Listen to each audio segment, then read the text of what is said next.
Bonjour tout le monde, j'espère que vous allez bien. Moi je vais super bien comme d'habitude. N'oubliez pas de partager, de liker, de vous abonner dans les histoires d'Akuma et surtout mettez le pouce en l'air parce que je sais que ça ne vous coûte absolument rien du tout. Bienvenue dans les histoires d'Akuma. Ici, à travers nos histoires, comme je le dis toujours, nous apprenons les morales et les leçons de notre vie courante. Alors, aujourd'hui, on va parler de l'histoire de Jeannot. Jeannot était un papa qui était très très heureux avec sa femme. Il avait 3 enfants, il vivait heureux dans leur maison. Un beau jour alors, la femme de Jeannot, elle s'est levée un samedi matin pour laver les vêtements de son mari et de ses enfants dehors. Les 3, comme vous savez, les enfants, lorsqu'ils ne sont pas encore tellement âgés, les 3 étaient assis à côté de leur maman en train de regarder comment leur maman est en train de laver les vêtements et en train de causer dans la joie. C'est comme ça que Jeannot, lui, il était dans la chambre puisqu'il dormait encore et c'était un samedi comme il avait l'habitude de beaucoup travailler. À un moment donné, pendant que sa femme et ses 3 enfants étaient en train de laver les vêtements dehors, il y a une voiture, on ne sait pas d'où la voiture venait, de nulle part. La voiture a cogné le portail. La voiture est arrivée là où la dame et les enfants étaient. La voiture a renversé la dame et les 2 enfants. Voilà que la dame et les 2 enfants ont passé leur vie à trépas. Il restait seulement le dernier, Dieu merci, qui était là en pleurs. Et c'est comme ça que le mari, Jeannot, a entendu un gros bruit. Il est sorti rapidement de la chambre. Il s'est posé la question que mais qu'est-ce qui se passe? Quand il arrive, il trouve que sa femme avait passé sa vie à trépas sous le champ. Et les 2 enfants aussi. C'est comme ça qu'il a donc porté le dernier qui restait.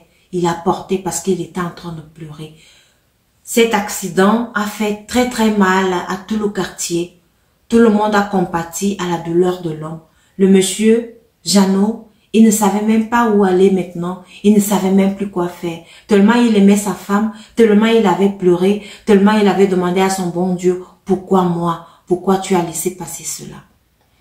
C'est comme ça que l'enterrement s'est bien passé. C'était très très émouvant pour la famille de Jeannot.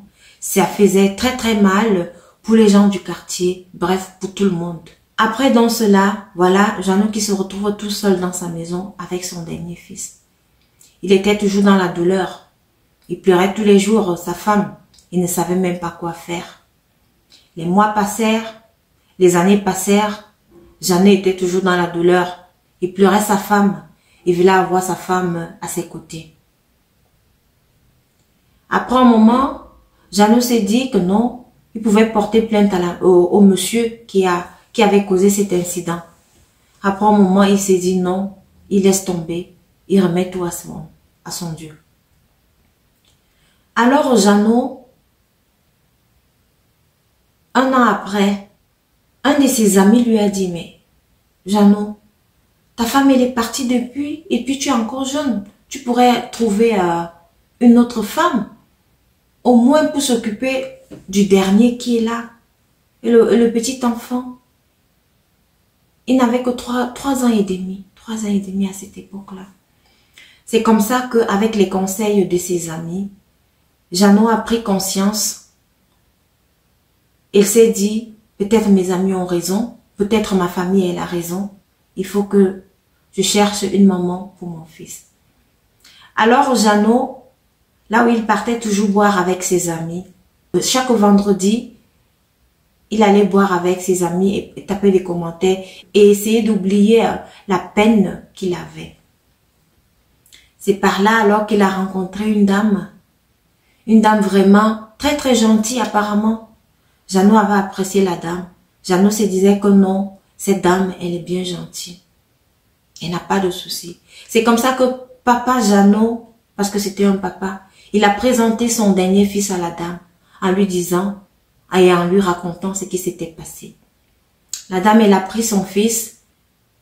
Vous savez, lorsqu'une femme n'est pas encore entrée dans la maison, et qu'elle est encore dehors, elle est autrement, hein? Elle est douce, elle est gentille, mais papa Jeannot ne savait pas que cette dame-là était une petite... Voilà. C'est comme ça alors que quelques mois plus tard, Jeannot, avec l'appui de ses amis et de sa maman aussi, il alla demander la main de la fille en mariage. Ils ont fait le mariage traditionnel et le même jour, ils ont fait l'acte d'état civil. C'est comme ça que la dame a donc commencé à vivre dans la maison de Jeannot et de son fils. Et lorsque la dame a commencé à vivre là, le fils de Jeannot, il a perdu l'usage de sa langue. Le petit garçon ne parlait plus. Le petit garçon était devenu triste. Le petit garçon ne jouait plus comme d'habitude. Donc la dame, lorsque Papa Jeannot n'était pas là, elle a commencé à maltraiter le petit garçon. Mais lorsque son mari était là, Papa Jeannot, elle faisait semblant de donner à manger au petit garçon. Tout le quartier était au courant qu'il y avait quelque chose de mauvais qui se passait avec la dame. Parce que le petit garçon, parfois, il mangeait chez les voisins. Et quand son papa Jeannot rentrait du travail, il y en avait quelques voisins qui lui posaient la question, « Es-tu sûr que ta femme traite bien ton fils ?» Et Papa Jeannot disait tout le temps, « J'ai une très bonne femme, ne vous en faites pas. » Mais alors, la dame, elle a eu une fille avec le monsieur. Et puis, elle a eu aussi sa nièce qui était là. Elle avait pris sa nièce qui pouvait venir rester avec elle. C'est comme ça que la dame-ci, la femme de Papa Jeannot, a continué à maltraiter le petit garçon qui était resté. Il la maltraitait avec la complicité de sa nièce. Comme ça qu'un beau jour encore, Papa Jeannot rentrait du travail. Un autre voisin lui pose encore la question. « Monsieur Jeannot, est-ce que vous observez bien votre enfant? Est-ce que vous êtes sûr que votre femme traite bien votre enfant? » C'est comme ça que Papa Jeannot répondit encore. « Ne vous en faites pas, ma femme, elle a un très bon cœur. Et c'est la raison pour laquelle je l'ai choisie. » Mais pourtant, faux. La dame, elle faisait semblant. Elle maltraitait l'enfant. Elle maltraitait l'enfant. C'est comme ça qu'un beau jour, alors, la maman de Papa Jeannot, elle est arrivée chez son fils, comme vous savez, les belles-mères. Parce qu'elle voulait voir son petit-fils, ça faisait longtemps. Quand elle arrive donc, la femme de Papa Jeannot l'accueille très très bien, sans souci. Et pendant qu'ils étaient en train de manger, la grand-mère du petit garçon remarque que les autres sont en train de manger très bien, il n'y a pas de souci. Mais le petit garçon, il est en train de tirer la viande. Il tire la viande, il tire. Il n'arrive pas à couper la viande. Il n'arrive pas à couper la viande. C'est donc comme ça que la grand-mère, elle a dit à son petit-fils, viens, mon garçon, viens, je te donne à manger. Elle a donc commencé à donner à manger à son petit garçon. Quand elle prenait du riz, elle lui mettait dans la bouche et tout. Elle arrive donc au niveau de la viande, elle se rend compte que ce n'est même pas de la viande. Elle n'arrive même pas à couper cela. C'était du caoutchouc. C'était du caoutchouc de la roue. Je ne sais pas comment je peux vous expliquer comment la dame, elle a pu faire cela. Prendre le caoutchouc et mettre dans la nourriture de l'enfant comme viande. C'est ce que le petit garçon d'à peine 5 ans déjà mangeait. Et à ce moment-là, la grand-mère de l'enfant dit à sa belle-fille, « Mais qu'est-ce qui se passe avec mon petit-fils? Qu'est-ce qu'il mange là? Est-ce que tu t'occupes vraiment bien de lui? » C'est comme ça que la dame, la belle-fille, la femme de Papa Jeannot, elle s'est fâchée, elle dit, « Non, mais j'attends mon mari, si je vais lui dire, donc tu penses que je ne m'occupe pas bien de l'enfant, hein, machin. » C'est comme ça que le lendemain, alors, la maman de Papa Jeannot, elle est rentrée au village. Elle a laissé Papa Jeannot là avec sa femme. Quelques semaines après, Papa Jeannot, il a eu une affectation juste de 2 semaines pour son travail. Il devait aller, dans un autre pays pour essayer d'installer une autre succursale de son entreprise. Parce que l'entreprise dans laquelle Papa Jeannot travaillait avait déjà tellement évolué que lui aussi, il était devenu chef et il avait beaucoup d'argent. C'est comme ça qu'il est donc rentré le soir. Il a dit à sa femme que comme tu vois là, je dois aller ouvrir une succursale au Gabon. Donc je vais passer 2 semaines et puis je vais revenir et après je vais repartir. La dame qui dit au monsieur, il n'y a pas de souci, va le cœur en paix, je reste avec les enfants, je vais m'en occuper. C'est comme ça que le monsieur est parti. Mais étant là-bas, Le cœur du monsieur, le cœur de Père Jeannot n'était pas tranquille. Père Jeannot avait l'impression qu'il y avait quelque chose à la maison qui l'appelait. Père Jeannot avait l'impression qu'il y avait quelque chose qui allait se dérouler à la maison. Mais pendant ce temps-ci, la femme de Père Jeannot est restée avec sa propre fille, sa nièce et le petit garçon. Dès que Père Jeannot a tourné le dos, elle a pris le garçon, elle et sa nièce, ils ont enfermé le garçon dans la chambre. Le garçon, que parfois les gens du quartier voyaient, on ne le voyait plus. Certaines personnes au quartier ne le voyaient plus. Depuis le départ de Papa Jeannot. C'est comme ça que la dame, donc, elle a commencé à maltraiter l'enfant. Elle battait sur l'enfant. Elle l'a enfermé dans la chambre. Parce qu'elle savait que si cet enfant sort, il pourra peut-être manger dehors. Les voisins vont lui donner à manger. C'est comme ça qu'elle a donc enfermé l'enfant dans la chambre pendant une semaine, sans manger, sans boire. Un enfant d'à peine 5 ans. Vous pouvez vous imaginer. Ah, les hommes, faites attention aux femmes que vous épousez aujourd'hui. Hein. Faites très attention lorsque vous êtes restés avec vos enfants et qui sont encore petits. Réfléchissez avant d'épouser une autre femme parce qu'elles ne sont pas toutes bonnes là-dehors.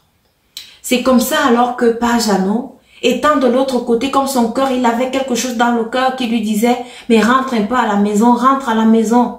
C'est comme ça qu'après une semaine, Père Jeannot arrive alors dans le quartier. Tout le monde se met à le regarder bizarrement.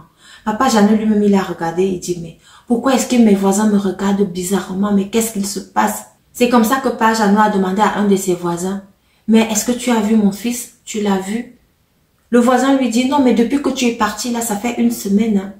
Je ne l'ai pas vu. D'habitude, il venait souvent jouer ici avec mes enfants, mais là, je ne l'ai pas vu, ça fait longtemps. C'est comme ça que Père Jeannot a commencé à avoir peur. Il a commencé à avoir peur, il s'est dit, son corps a commencé à battre. Il arrive donc chez lui, il klaxonne. La femme de Père Jeannot se rend donc compte que c'est son mari qui vient d'arriver. Il est arrivé plus tôt que prévu. C'est comme ça qu'elle a donc couru dans la chambre. Elle a ouvert la porte, elle a libéré l'enfant. L'enfant était fatigué. L'enfant avait de la peine à marcher. Elle a fait rasseoir l'enfant sur le canapé. C'est comme ça qu'elle a ouvert le portail. Père Jeannot est entré. Et quand Père Jeannot est entré, il n'a même pas bien garé sa voiture. Il est sorti directement de la voiture. Il a crié le nom de son fils. Et voilà son fils aussi là-bas qui a crié. Il s'est levé. Il avait de la peine à marcher. Seigneur, ça fait mal. Ça fait très mal. Tellement il avait de la peine à marcher, il a couru vers son papa. Son papa l'a attrapé. Son papa l'a embrassé. Et le petit garçon, il a dit, papa. Ça, c'était la seule chose, la seule phrase, le seul mot que le petit garçon a eu à dire, papa. Et c'est comme ça que le petit garçon, il a donc passé ses jours à trépas. Il est parti, il a laissé son père, il est allé retrouver sa maman et ses autres frères. Il est parti, il est décédé. Papa Jeannot était dans tous ses états.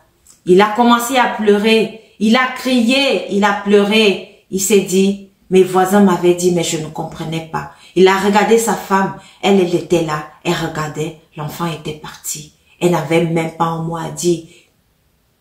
Mais comme Père Jeannot criait tellement, avec beaucoup d'émotion, il criait, il pleurait, il criait le nom de son enfant. Il voulait avoir son enfant. C'est comme ça que tous ses voisins sont sortis pour venir voir, mais qu'est-ce qui se passe?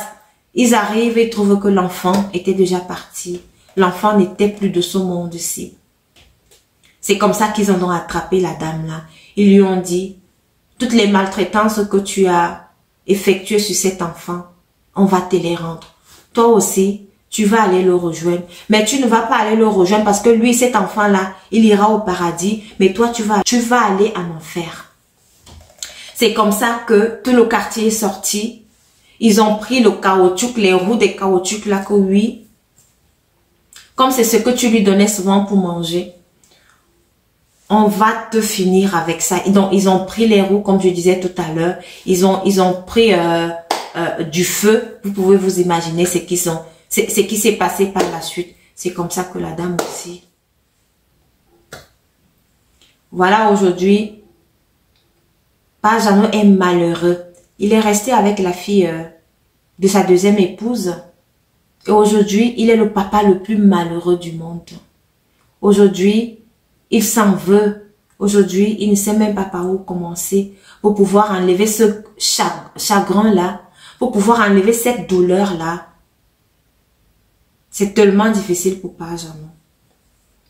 Alors, c'était l'histoire de Père Jeannot.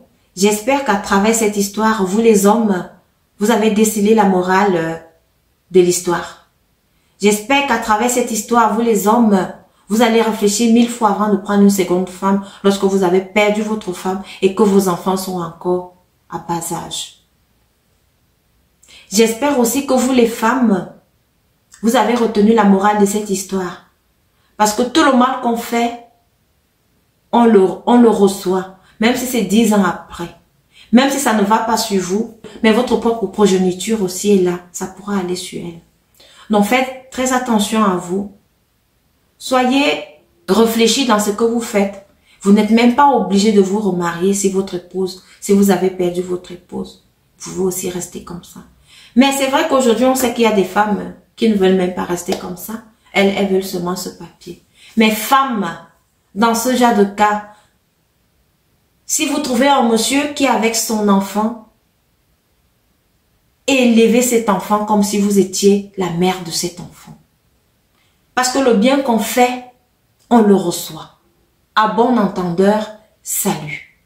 Merci de m'avoir écouté et rendez-vous à la prochaine vidéo. Et surtout, abonnez-vous aux histoires d'Akuma pour ne rien rater. Et abonnez-vous et partagez. Merci.